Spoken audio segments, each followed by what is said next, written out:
তোমার আগে আর কেউ নেই, তোমার পরে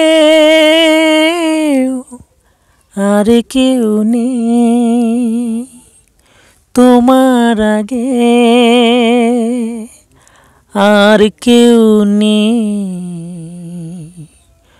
তোমার পরে আর কেউ নেই।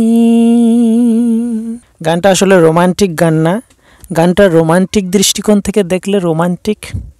প্রেমিক তার প্রেমিকাকে উদ্দেশ্য করে গাইছে কিংবা প্রেমিকা তার প্রেমিককে উদ্দেশ্য করে গাইছে, কিন্তু গানটি আমার কাছে ভিন্ন অর্থ বহন করে। আমার কাছে গানটির অর্থ টাকা, বাঁচলেও টাকা, মরলেও টাকা, আগেও টাকা, পরেও টাকা। গানটি আমি আরেকবার রিপিট করে শোনাচ্ছি, আপনারা মিলিয়ে নিন আমার কথার সাথে যুক্তি আছে কিনা। তোমার আগে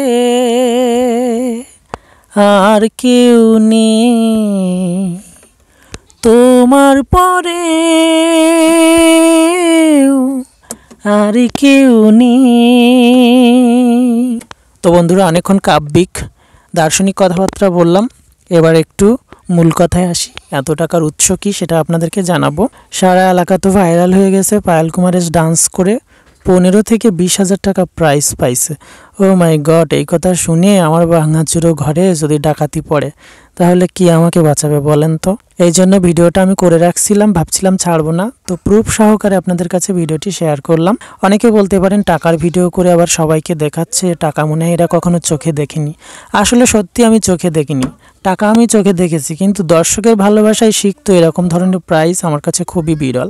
আমি ডান্স করে প্রচুর পারিশ্রমিক পেয়েছি 15-16 বছরের আমার স্টেজ লাইফে, কিন্তু দর্শকের ভালোবাসা পেয়েছি তার চেয়ে অনেক।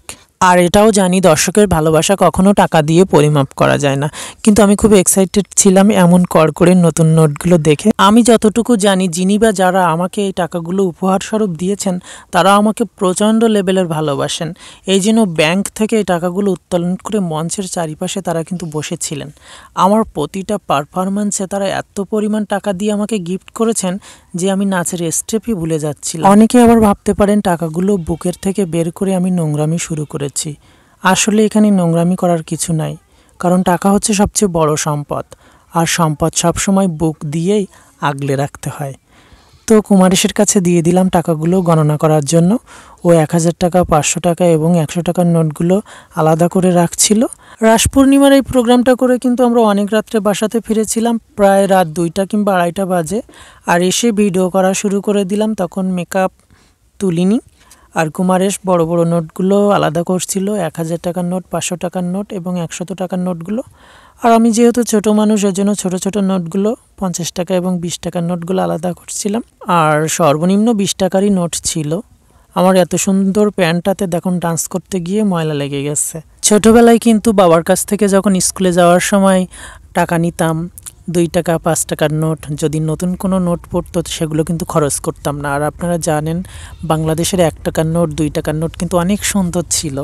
এই নোটগুলো যখন আমার হাতে আসতো আমি এগুলো খরচ করতাম না, এগুলো রেখে দিতাম বইয়ের ভাঁজে, জ্যামিতি বক্সের ভিতরে। তো মোটামুটি কাউন্ট করার শেষে আমরা যেটা বুঝতে পারলাম, টোটাল পুরস্কারের অ্যামাউন্ট আসছিল 10,000 টাকাও হয়নি, ওর কম ছিল। 15-20 হাজার তো দূরে থাক। আর পারিশ্রমিকের টাকা সেটা নাই বা বললাম, কারণ পারিশ্রমিকের টাকা পাবলিক প্লেসে না বলাই ভালো। এটাই ছিল আমাদের পুরস্কারের অ্যামাউন্ট। তোমার আগে আর কেউ নেই, তোমার পরেও আর কেউ নেই।